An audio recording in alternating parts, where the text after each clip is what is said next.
એહ વિદ્યા લેવી ઓળખી જે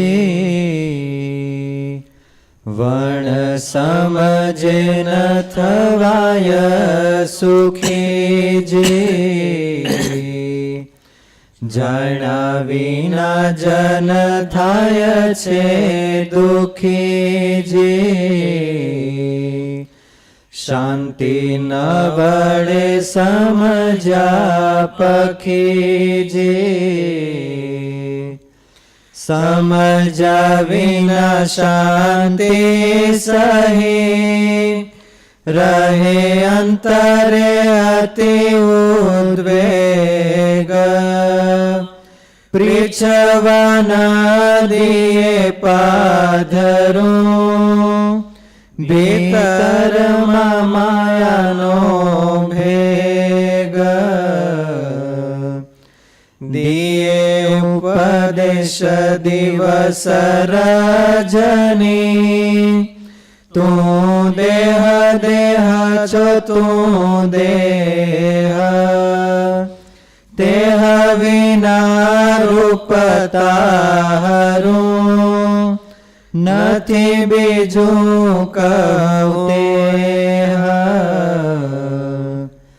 બાળ જો બન વળી વૃદ્ધ તું છો સમગૌર શરીર રોગી અરોગી તું સુખી દુખી કાયર તું શૂરવીર તું ઉત્તમ મધ્યમ તું ડાયો ભોળો તું દાસ દાસ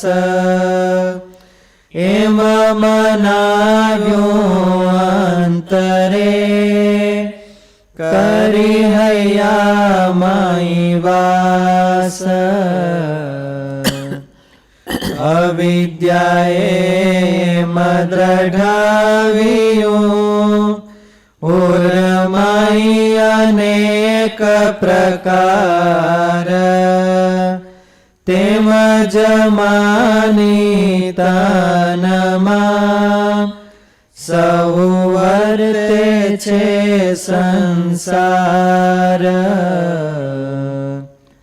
પણ ઊંડું વિચારી અંતરે કેણે ખરી ન કરી ખોળ જેમ છે તેમ જાણ્યા વિના સહુ કરે છે ડામાડોળ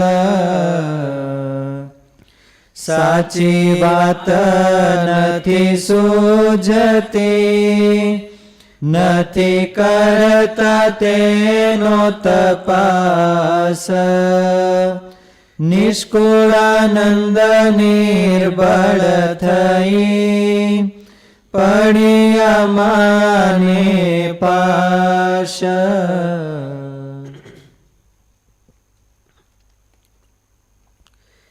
નિષ્કુળાનંદ સ્વામી કહે છે કે પોતામાં જે ગુણ મનાવી દે છે કે હું પણ છઉ કોઈ કામનો રે તે અવિદ્યાને મુમુક્ષુએ ઓળખવી જોઈએ. તે વિના જીવ સુખી થઈ શકતા નથી અને દુઃખી થઈ જાય છે. તેને ક્યાંય શાંતિ થતી નથી. અવિદ્યા તેને શાંતિ લેવા દેતી નથી. અવિદ્યાને કારણે તેના અંતરમાં ઉદ્વેગ મટતો નથી. માયાનો ભાગ જે અંદર રહ્યો છે તે ક્યાંય પાધરું પડવા દેતો નથી. અંદર પડેલ અવિદ્યા રાત્રિ દિવસ તું દેહ છો, તું દેહ છો, તું બધાથી સારો છે એવો ઉપદેશ દે છે. દેહ વિના તારું રૂપ નથી, તારાથી કોઈ ચડિયાતો નથી, આવો ઉપદેશ આપ્યા કરે છે. તું શ્રેષ્ઠ બાળક છો, તારા જેવો કોઈ યુવાન નથી, તારા જેવો કોઈ ગૌર અને રૂપાળો નથી. તું શ્યામ છો પણ નમણો ઘણો છે.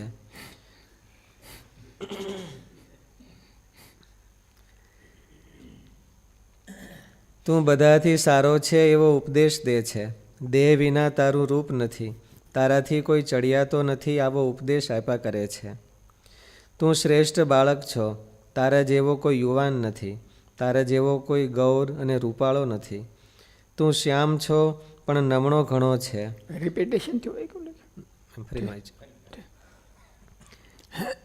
અથવા બીજી વાત એ ચડિયાતો ઘણો છે, તારા જેવો કોઈ વૃદ્ધ હશે નહીં, તને અદલ રોગી થતા આવડે છે.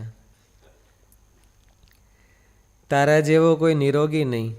એમ સુખી દુઃખી કાયર શૂરવીર ડાહ્યો ભોળો દાસ અદાસ વગેરેમાં પોતાની કોઈને કોઈ શ્રેષ્ઠતા અવિદ્યા મનાવી રહી છે.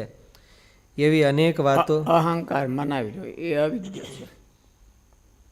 એટલે ગુણાતીતાનંદ સ્વામી કીધું ક્રિયારૂપ ન થવું તો પછી દેહરૂપ તો ક્યાંથી થવાય? આપણે જે ક્રિયા કરતા હોય એમાં ચોંટી જાય, પછી એને કોઈક વખાણે નકારે તો આપણને પ્રોબ્લેમ થઈ જાય.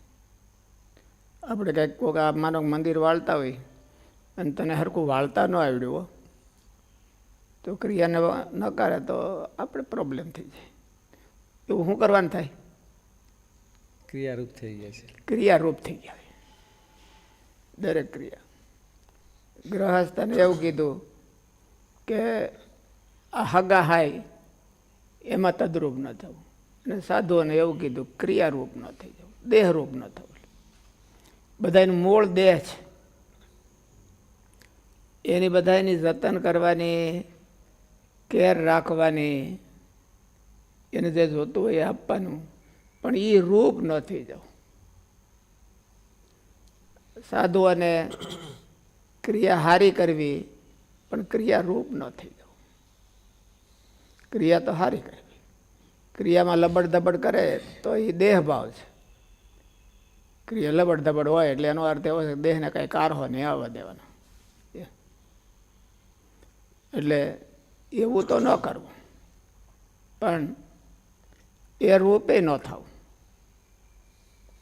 એ બહુ કઠણ છે અને કળા છે. જીવન જીલે કી કલા હે હોય કે ને, એટલે જીવન જીવવાની કળા છે. એ રૂપ ન થવું, એનાથી અલગ રહેવું અને કરવું પાછું એનું ન કરે ક્યાં જાય?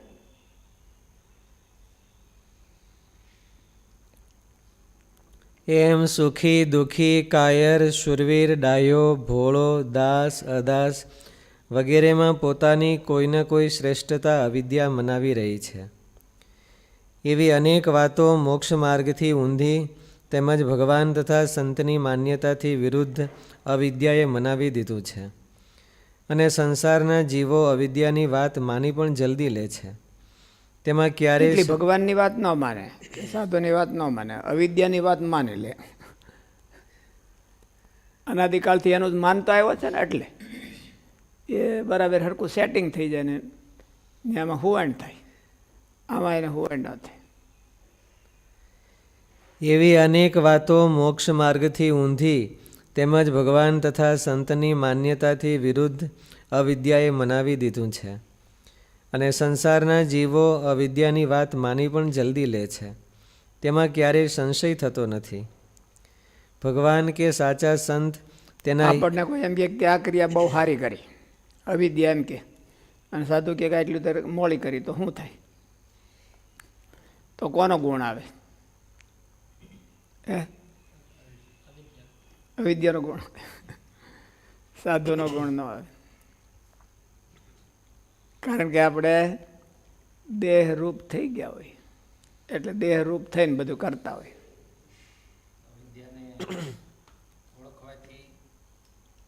અવિદ્યાને ઓળખવાથી આગી થાય કે ખાલી ઓળખવાથી તો થોડી થાય, ઓળખીને નોખો પડે તો. એટલે ગુણાતીતાનંદ સ્વામી એમ કીધું ને કે ક્રિયારૂપ ન થવું, મન છે એ ક્રિયામાં ભળવા આવે તો એનાથી એને નોખું પાડવું, અને મન ભગવાનમાં રાખવાનું, કાં ભગવાનની સેવામાં રાખવાનું, કાં ભજનમાં રાખવાનું, અને ક્રિયા કરવાની. એટલે ક્રિયા રૂપ ન થયા કહેવાય. આજ્ઞામાં રાખવાનું, મહારાજની આજ્ઞા પ્રમાણે કરી છે એવું રાખવાનું. તો એ ક્રિયારૂપ ન થયો કહેવાય. અને ક્રિયારૂપ થાય તો એને આમાં સ્વામીએ અવિદ્યા કીધી. દેહરૂપ થઈ જાય, ગ્રહસ્થ હોય તો કુટુંબ રૂપ, આ બધા છોકરા છબરા, એમાં એટલા બધા ઓતપ્રોત થઈ જાય કે એનો જીવ એમાં તણાઈ ગયો હોય. અને જીવ તણાઈ જાય એટલે પછી એ તદરૂપ થઈ જાય. પછી એમાં કંઈક હાનિ વૃદ્ધિ આવે એટલે હરખ ધોખો મળે થવા. જો વૃદ્ધિ થઈ હોય તો હરખાઈ જાય, તો દબાય નહીં, હરખ દબાવી ન શકે. અને ખોટ ગઈ હોય તો મોઢું મેળમાં ન રાખી શકે. આપણે સાધુઓને એટલું કે ક્રિયાને કોઈક વખાણે તો દબાવી ન શકી, અને કોઈક જો નકારે તો મોઢું મેળમાં ન રાખી શકી. એટલે તદરૂપ થઈને કર્યું કહેવાય. એનાથી નોખું પડીને કરવું એવું શાસ્ત્રકારોનો અભિપ્રાય છે. એવી અનેક વાતો મોક્ષ માર્ગથી ઊંધી તેમજ ભગવાન તથા સંતની માન્યતાથી વિરુદ્ધ અવિદ્યાએ મનાવી દીધું છે. અને સંસારના જીવો અવિદ્યાની વાત માની પણ જલ્દી લે છે. તેમાં ક્યારેય સંશય થતો નથી. ભગવાન કે સાચા સંત તેના હિતની કે સાચી વાત કહે તોય તેને મનાતી નથી. શાસ્ત્રીજી મહારાજ હતા ત્યારે એક સંતને એવી દોસ્તી થઈ ગઈ. આમાં દોસ્તારે સાધુ જ હતા. પછી એને બધાએ હરિભક્તોએ સમજાવ્યા, જોગી સ્વામીએ સમજાવ્યા, બધાએ સમજાવ્યા, તોય ન મનાણ. એની સાથે શાસ્ત્રીજી મહારાજનું ન મનાણું. શાસ્ત્રીજી મહારાજથી વિરુદ્ધ એની દોસ્તી થઈ. શાસ્ત્રીજી મહારાજની હારે ઘણી વખત બાધી આવે, બાણું સ્ટોપર દઈ બાધી. એટલે એનું મનાય, દોસ્તારનું મનાય, પણ મોટા સાધુ હોય એનું ન મનાય. કાં પોતાની અવિદ્યા હોય એનું મનાય, પણ મોટા સાધુ હોય એનું ન મનાય.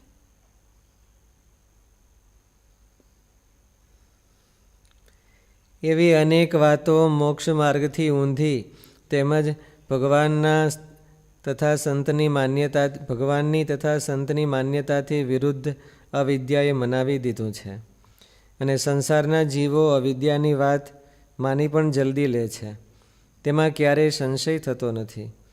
ભગવાન કે સાચા સંત તેના હિતની કે સાચી વાત કહે તોય તેને મનાતી નથી. અને સદાકાળ તેમાં શંકા કુશંકા રહ્યા કરે છે. અંતરમાં ઊંડો વિચાર, એમાં શંકા રહે. પેલા દોસ્તાર કે એમાં શંકા ન રહે. એ ગમે એમ કરે તો એમાં કાંઈ વાંધો નહીં. કુટુંબમાં માણસ ઘણી વખત હળધૂત થતો હોય, પણ જો એને સાધુ કાંઈ આંગળી ચીંધે તો મુશ્કેલ થાય. કુટુંબમાં તો નિષ્કુળાન સામે લખ્યું છે ને, હડકો લાવે હસી બોલાવે, કરે તરણને તોલે, એવું ઘણી જગ્યાએ હોય.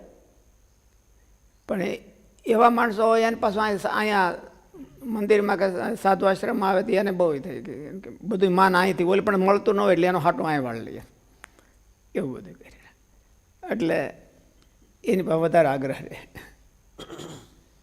અને સાધુ મહાત્મા હોય તો એમ એવું રહે. દોસ્તાર ભલે એને ગમે એમ કરે, તીખળ કરે, ઓલું કરે, તે કરે, પણ જો કોઈ સાધુએ કર્યું હોય તો એના મૂળિયા ઉખેડી નાખે. ભગવાન કે સાચા સંત તેના હિતની કે સાચી વાત કહે તોય તેને મનાતી નથી. અને સદાકાળ તેમાં શંકા કુશંકા રહ્યા કરે છે. અંતરમાં ઊંડો વિચાર કરીને, વિવેક દ્રષ્ટિનો ઉપયોગ કરીને અવિદ્યાથી પ્રેરણા સાચી છે કે ભગવાન તથા સંત સાચું બતાવે છે તે જેમ છે તેમ જાણતો નથી, તેથી ડામાડોળ કરે રાખે છે. વિવેકનો ઉપયોગ કરવો. મારા જીવનું સારું આમાં થાય કે આમાં થાય તો અવિદ્યા ન કહેવાય. વિવેકનો ઉપયોગ ન થાય તો અવિદ્યા બેઠી જ છે.